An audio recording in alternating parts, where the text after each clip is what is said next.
Hello and welcome back once again to CBR MTG. My name is Angus Mackay and I'm joined here by James Caesar. Hi guys. And Philip Nicholson. Hello. And we are going into the semi-finals of our Highlander Championship. Yes, we're almost at the end and we've gone on a wild ride and seen some crazy decks so far, but this will be by far the most craziest. We've seen Lachlan Wardsmith on Blue Jund and Julian Hon on Sultai Red. Yes, I know what you're thinking, but Angus, those are the same colors. Well, you'd be right, but they are slightly different decks. Phil, would you like to tell us about Blue Jund first, or Yidris Pile? Sure. So the Blue Jund deck, or Yidris Pile deck, is basically just a 4-color mid-range deck playing the colors that aren't white, and you're just trying to basically find every way you can to 2-for-1 your opponent. So whether that's through cards like Eternal Witness and Hymn to Torak, or the Cascade cards like Shardless Agent and Bloodbraid Elf. Mm-hmm. You just want to generate value with 2-for-1s through those, and then 1-for-1s with cards like Lightning Bolt, and just have more cards that do better things than your opponent. Yeah.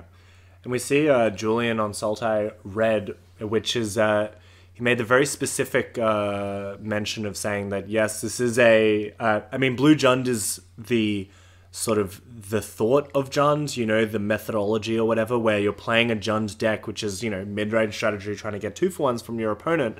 But Julian's deck is like Sultai mid-range, but you're like splashing red for little bits and bobs. But it will end up being a battle of who has the most commanders from commander products in their deck, because I know that Julian is playing he's playing a bunch with Kess, as we've seen before, and the what's the Elf Berserker, the Vile Smasher. Vile Smasher is definitely a goblin, but... Oh, there you go. Well, that makes sense. I know for a fact that I believe Lachlan is also playing Vile Smasher, a fantastic card. For those of you sitting at home who doesn't know what Vile Smasher does, it's a 2/3 for 1 red-black.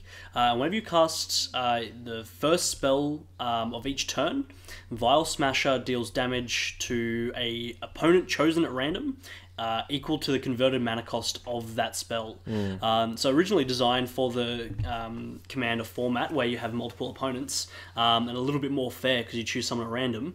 However, our Highlander aficionados have put it in their decks, realizing that it's very good when you're casting 4-mana spells, 3-mana spells, just getting in extra damage, as well as being on a 2/3 body. Yeah, absolutely. It is also kind of a mess of wording on the card, because it was printed before the change to how Planeswalkers were damaged, but you can shoot Planeswalkers with Vile Smasher. You can damage a Planeswalker that is controlled by the opponent that you chose at random.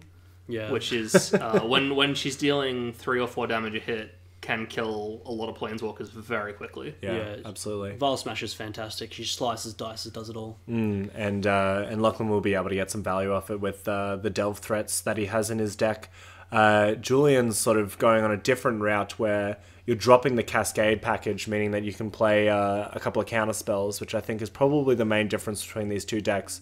But just the ability to play play those easy counterspells, not having to worry about being cascaded into, kind of gives him another level of attack. So here we see both players are casting their value creatures. We see a Grim Flayer, we see a couple of Planeswalkers on each side. Very, very powerful, basically format staples. So we've got Jace the Mind Sculptor on this Julian side, which is a point in their deck, and Lachlan has a Liliana the Last Hope, which is doing a good job of shrinking down that Grim Flayer on his opponent's side. We don't have... we're pretty far away from Delirium at this point, with just Dark Confidant and a couple of lands in Julian's bin. But this Liliana definitely, as you said, keeping the Grim Flayer at bay. So we see that Julian has in his hand, as he flicks it back and forth, a very, very interesting card in this matchup, which is Leovold, Emissary of Trest. Now, Leovold is very, very good because has two very relevant abilities. One that says your opponent cannot... I can only draw one card per turn, and that whenever you or a creature you control becomes a target of a spell or ability that an opponent controls, you may draw a card. So this card just being an absolute value engine, negating your opponent's game plan and also giving you incremental advantage over your opponent. Not a whole lot of... not too much. I mean, Lachlan will be playing a few of the best cantrips in the format, but... it looks like Lachlan's much more scared of the Maelstrom Pulse taking out this Liliana. Yeah. But we will be seeing... Oh, never mind. The other 3-drop staple True Name Nemesis coming in. Now that will probably make quick work of this Liliana of the Vel. Yeah, a lot of the 2-for-1s in the blue Jund deck are kind of just set up to not be draw cards. So things like Colligan's Command and like cascading into a spell unless that spell itself is a cantrip. Means that Leovold doesn't have as much text as you might think. It still definitely has a lot of text though. I'm definitely interested that Lachlan chose to take the Maelstrom Pulse over the Leovold, I guess, just really valuing keeping that Lily alive as long as possible. Yeah. It appears that we didn't turn on Delirium, did we? Not yet. I mean, he must have, because he attacked the Liliana and did some damage to it. I think we're discussing that over the thing now, but by the looks of it, we only have the Maelstrom Pulse and the 2 lands and the Dark Confidant, so not quite Delirium yet. But we'll see how it goes from here on out. We're playing. So we see off camera that Jace the Mind Sculptor went to the bin, so turning on the Delirium there for the Grim Flayer. That's all we're missing. So this is probably why Lachlan chose to take away the Maelstrom Pulse, is that he has Yidris, which is a 5/4 for every color of mana that isn't white, and it has Trample, and when it deals combat damage, you get all of your spells for the rest of the turn that you cast from your hand have Cascade. So generally, if Yidris connects with a player, the game ends, because having all your spells Cascade is just such a ludicrous amount of card advantage that it is phenomenally difficult to come back from. Especially, for example, I don't know the exact 75 that Lachlan Wardsmith is playing, but we might see, for example, an Ancestral Visions, which is a 0 mana spell with Suspend 4. For 1 blue, and so when it comes off that suspend, it draws 3 cards. So if Lachlan Wardsmith there casts a Lightning Bolt, Brainstorm, something like that, cascades through his deck, gets to draw 3 cards off that Ancestral Visions there, which will help him go off again in his future spells. Exactly. I've versed and I've talked to a lot of 4-color pile players. Some of them opting out of Yidris completely.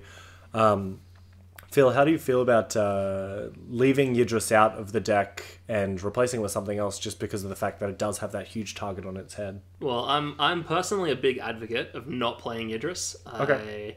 I think that the problem with it is that it only generates value if it attacks, and if it gets removed, you're usually massively behind on tempo. Like if this board state here, getting Assassin's Trophied, Lachlan Wardsmith has spent 4 mana on this card that's then been answered for kind of a 2 mana answer. It's not as bad on tempo because you do get a basic land off of it. Yeah. But it can be pretty rough. I mean, especially since it can die to something as simple as Fatal Push. I feel like there's definitely cards like Kess or Huntmaster of the Fells that can do a similar job of closing out a game as your 4-drop without being quite as vulnerable. And still gets all that value as well without lending priority back to your opponent. So, I mean, at the very worst, Kess, as we saw just then, will get a card back out of Julian's hand, and that didn't require any sort of passing of priority. So, until the Thoughtseize was flashed back. So, I mean, the Yidris itself, it does kind of go against the idea of the deck where every card in your thing is a 2-for-1, being able to develop that advantage through just high value plays. But Yidris basically does nothing, but if you do connect, as you said before, it does just close out that game. So you see here Julian has played out his Leovold, attacked in, finishing off the Liliana with its Trina Nemesis, which could not be blocked by Kess. And he's sitting there with, I believe, Fatal Push in hand, which is a fantastic answer to Kess. but he couldn't fire it off at Kess until probably a permanent he controls leaves the battlefield, turn on that Revolt ability, which means that Lachlan will be able to get some value out of his graveyard here. There we go, we get that Abrupt Decay trigger for Julian, get that card in hand, which will turn on his Fatal Push. Oh, that's pretty much perfect. I mean, we still got a lot of value out of Cass, and here comes the Vial Smasher, but the secret mode of Fatal Push is having to trigger Revolt. Something that I've accidentally been caught out on. I mean, I think that Vial Smasher here, I think there's, given a lot of the impact spells that have actually been cast, I think there's possibly an argument to pushing the Vial Smasher here over pushing the Cass, because having Vial Smasher means that the race, if it's just a true name and Vial Smasher trading blows, the Vial Smasher triggers are almost certainly going to change that clock, and this is definitely going to change that clock. Yeah, so we've got Vial Smasher dealing 2 damage to Julian here, strapping up with that Umezawa's GT, getting 2 counters, and almost looks like lights out for Julian here. He's only got a land in hand. See what he draws for turn. He does have quite a few draw steps to find an answer, and all he really has to do is keep Wordsmith off creatures, because True Name is not going to die to a Jide. Yeah. So, I mean, just plussing each turn is going to close out this game very quickly. But Julian can just leave the True Name back to block. And won't take any damage. And because of protection, the Jide wouldn't even gain counters. So and that it's not profitable for Wordsmith to attack anymore. It appears that Julian has taken your advice by leaving the True Name up to block from here on out, but playing out that V-click. Just having a little peep about what's in his opponent's hand. This is an interesting decision. James, do you have an idea about what you think Julian might want to take in this instance? Yeah, so we've got a couple of options. So Dak Faden is, again, a lot of card advantage for Lachlan. He's going to draw a lot of cards, put cards in his graveyard to use with flashback synergies, whereas Direfleet Daredevil here, which is what Julian's going to take, can enter the battlefield and utilize spells from Julian's graveyard against him. Yeah. So... again, a tough choice. I'm not sure I would have made the same choice in the same situation, but I think that he needed to take one of those spells. Absolutely. Definitely seems reasonable. Julian definitely has a pretty stacked graveyard. There's removal in Assassin's Trophy and card selection in Brainstorm at the very least. So I can definitely understand wanting to take away that that pirate. Also, just another body on the battlefield is not completely irrelevant. Yeah, I mean, the Dak Faden, because Wordsmith does have 0 cards, it's really just providing him with a little bit of card filtering. It's not as powerful as a Dak with 4 or 5 cards in hand. But Julian's missed on his draws again here and decides that he's had enough, he wants to go to game 2. Yeah. It's probably fair. I think at that point, I'm pretty inclined to agree with you at this point with the Vial Smasher taking that down as opposed to the Kess, because yes, Kess is obviously a very valuable card and a card that's hot in contention at the moment because it's we saw a lot of it on the weekend, but that Vial Smasher just getting that 2-3 damage. I mean, it ended up being 5 damage that we saw from just from incremental damage. Yeah, kind of just turned that game in his favor. Yeah. I guess maybe Julian was hoping he wasn't the opponent randomly selected, but unfortunately he is the only choice. That's true. So going into sideboards now, what do we think we could see coming out of each opponent? I'm not sure what each player is taking out. I definitely saw that Lachlan is bringing in his... I can't remember exactly what the name is right off the top of my head, but it's a flash creature for 4. Notion Thief. Notion Thief, thank you. Yeah, which is, again, a fantastic creature here. Coming in, it's got flash, so it can sit back up on removal, flash it in, get some value off Julian's draw spells. An interesting mirror breaker, I suppose, as well, because, Julian might be playing more conventional blue spells with more cantrips and stuff like that, so... Lachlan might be able to steal some of those draws straight out from under him with that Notion Thief, but I can definitely abide by taking that Ashiok as well, which Lachlan has thumbed to the front of his sideboard pile. Ashiok ticking up to exile cards off the top of your opponent's library, just limiting their resources, but also having the chance to take those high value creatures that you could definitely tick down with Ashiok to get back onto the battlefield under your control. Yeah, exactly. Looks like Wardsmith may be taking out some hand disruption there, maybe with some more effective spells that'll interact with his opponent a little bit better. It was interesting. I think I saw a carpet of flowers coming out of Lachlan's side. Definitely an interesting choice considering Julian's playing a 4-color deck, so there's not going to be that many islands, but maybe just that small amount of mana advantage will be all Lachlan needs to kind of pull ahead, or at least that's what he's thinking. It's a 4-color deck, but I think the Sultai red deck is pretty heavily indexed into blue, and it's kind of splashing red, whereas Wardsmith list is a bit different on what colors its focus is on. And Carpet of Flowers is just fine as a card. If it's making 1 or 2 mana, it's doing as good of a job as a Birds of Paradise or better. Sure. So it's not... Harder to deal with as well, Yeah. being non-creature. So Submerge coming in as well is a really nice one. A card you can cast for free if you have an island and your opponent has a forest, puts a creature on top of your opponent's library. It's massive tempo swing and often leads to some pretty big blowouts when your opponent thinks you don't have anything and suddenly the creature has been put on top. And not only does it remove a creature from the battlefield, which can lead to some dangerous combat situations, but it blanks your opponent's next draw. You know what they're drawing, they know what they're drawing. It's not going to be the answer that they're looking for. And I think they've seen each other's decks beforehand, because they were being quite chummy before the match. However, it's quite possible that Lachlan knew that he wasn't sort of on the Bloodbraid plan. So Submerge being a little bit better when you're not getting that absolute immediate value of being able to recast your Bloodbraid after it gets put on top of your library. Yeah, exactly.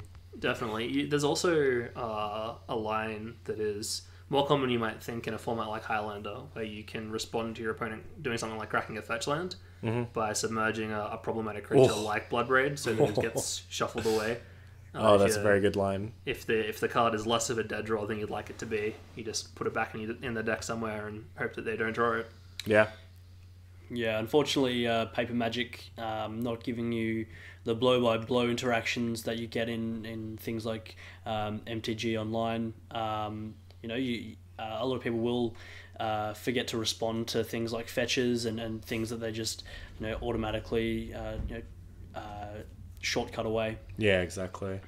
I'm seeing a pretty nice hand coming out of Julian's side with a Tarmogoyf and a Noble Hierarch for his early plays, as well as a little bit of sideboard action with his Red Elemental Blast. But it's looking pretty nice. We'll see how Lachlan can compare. I'm actually a bit surprised that Julian did bring in Red Blasts, because the Blue Jund or the Yidris deck, I believe blue, it's either blue or red, I think, might be the lightest color. It's definitely heaviest into black and green from what I recall. Sure. And so while Red Blast definitely has targets, they're often not the most impactful cards in the deck that you can Red Blast, but I guess a 1 mana answer to your opponent's card is pretty good if it's even just a decent card in their deck. Yeah. And we're seeing this sort of the reason to bring in Carpet of Flowers in this instance, because pretty even plays by both players with the mana dork on turn 1 and then the pseudo mana dork on Lachlan's side on turn 1. But fortunately, Carpet of Flowers doesn't have summoning sickness, and Lachlan was able to float red and kill the mana dork. Yeah, you can actually cast Carpet of Flowers in your first main phase, and then it will trigger in your second. So very nice plays, very nice plays. Yeah, getting the double spell for Lachlan was really crucial here, just because again, we're playing a game of a lot of value and incremental advantage. Being the first player to double spell in a game is just huge advantage. Absolutely. Especially because Lachlan was on the draw, basically negating his opponent's entire turn 1. And maybe Julian was hearing the commentary in advance, because we do see the Submerge in Lachlan's hand, ready to punch off on a big problematic permanent, but that Red Elemental Blast might be exactly what Julian needs to defend against the opposing Submerge. Yeah, he's also got Counterspell in hand, so yeah, that'll work as well. By tapping out to cast Tarmogoyf, he's definitely letting the shields down a little bit, and I think, assuming Wardsmith hits his land drop here, there's going to be probably a Liliana of the Veil -2ing to get rid of that Tarmogoyf, which is pretty bad news for Julian. We saw him hesitate there. We saw Julian slam that land, go to crack his fetch. He put the Tarmogoyf down on the battlefield, then picked everything back up pretty quickly. What do you think he was thinking about there, Phil? I mean, so he was probably suspecting. He didn't know that Wordsmith wasn't going to hit this land drop without the help of a Brainstorm, so he was probably worried about either a 3-mana answer to Tarmogoyf, something like a Liliana, or a Fatal Push plus a threat on Wordsmith's side would be pretty bad, whereas Julian could leave open a combination of Counterspell and Red Blast, and maybe next turn he can go Tarmogoyf and still have Red Blast available, something like that. It's definitely interesting. It's not completely impossible that he was playing around giving more value to his opponent through Carpet of Flowers, because if he got the blue source for the counterspell, then he'd still be forced into playing 2 islands, which is going to ramp up that Carpet of Flowers for the rest of the game. Yeah, very good point. I believe also that the fetch he cracked was... There's a Misty Rainforest, if I'm not mistaken, but I could be wrong. I mean, I think did he find Badlands off of it, or Taiga maybe? It's a Tiger, yeah. Okay. So we see the Submerge coming in now, throwing away our opponent's Tarmogoyf for a much better Modern Masters Tarmogoyf. Well, yeah, I definitely can't agree with that assessment. I think Here comes back our future side Tarmogoyf. future side is definitely the superior Tarmogoyf I find. Yeah. I mean, I think the Modern Master one is It's 3/4, and the Tarmogoyf doesn't even have any dice on it at all. It's so who not knows? even Modern Masters, it's the second Modern Masters. So it's... Modern Masters 2 Electric Boogaloo. Yeah, gets him every time. Yeah. Unfortunately, these Tarmogoyfs are just going to bounce off each other here. Yeah. They like sitting across on opposing battlefields and staring at each other. But it certainly seems that Julian missed his 3rd land drop, which could just be backbreaking here. Yeah, I think Wordsmith has at least the Liliana or the Veil, and probably a lot of other action that's really just a question of how he chooses to run out his threats here. Exactly, yeah. You see the Submerge being kind of a tempo play more than anything else. I mean, stopping him from drawing a fresh card and forcing him to... Essentially, it kind of worked like a time walk, right? Exactly, Because we had Tarmogoyf pass, and now we have Tarmogoyf pass again, but Lachlan's made a separate land drop. Because Julian's missed the land drop. Yeah. Basically was. Alright, we're rumbling in with this Tarmogoyf, seeing if Julian will take the bait. Well, there's a lot of ways Julian can get punished for blocking there. Sure.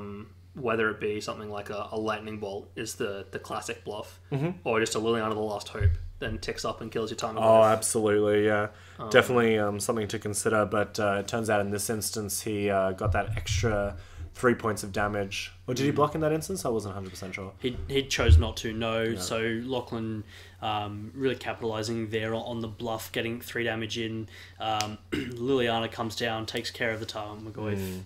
And as we see now, Julian really being punished here, missing land drop another again. land drop again. Yeah. So he'll be able to fire off his Red Blast there at the Ashiok, which is a small consolation against this growing board state that Lachlan has. It looks like Lachlan does actually have Liliana the Last Hope in hand, so it might have been might have been thinking of the exact line I was describing, where if Julian had blocked, he would have the other Liliana in play that had gone up rather than... So instead of a bluff, it was just make my decision. Actually had it. Yeah, I just had it all. We see this amazing synergy here between Liliana the Last Hope, Liliana the Veil and Tarmogoyf that we've seen in our modern decks at our local game stores in Modern Jund of ticking up, making our Tarmogoyf a little bit bigger, rumbling in. Adding into that count. Also just a huge advantage in that Wordsmith is hitting his land drops and casting all his spells, and he's going to be able to get himself hellbent here. So his Liliana isn't actually costing him anything. Exactly. And his opponent who's stumbling on land drops doesn't actually get to kind of keep all these extra cards because he just has to discard them Liliana.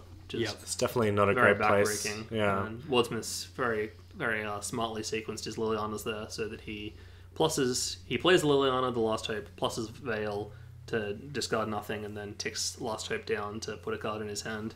And this is true high-powered magic happening here, because it's just one of those times where you play a Planeswalker and you're like, all right, immediately tick up, when really it was definitely the correct sequence of events when you're playing around being empty-handed to make sure that you do it in the correct order. Julian extending the hand there, unfortunately all over Red Rover. Just missed too many consecutive land drops, and Lachlan just pulled so far ahead there. Again, I think that turn 1 Carpet of Flowers really helped him. Yeah. Lachlan himself was struggling to find lands. He had to brainstorm to get his second land drop. Being able to have that mana available from that Carpet of Flowers, I think, was very crucial in this matchup here. Absolutely. And we see Lachlan taking it down with the 2-0. So congratulations, Wordsmith. He'll be going into the finals versus Mimi Arthur. So please stay tuned for the final round of top 8 of the GP Melbourne Highlander side event. This has been CBR MTG. Thank you so much, and we will see you next round.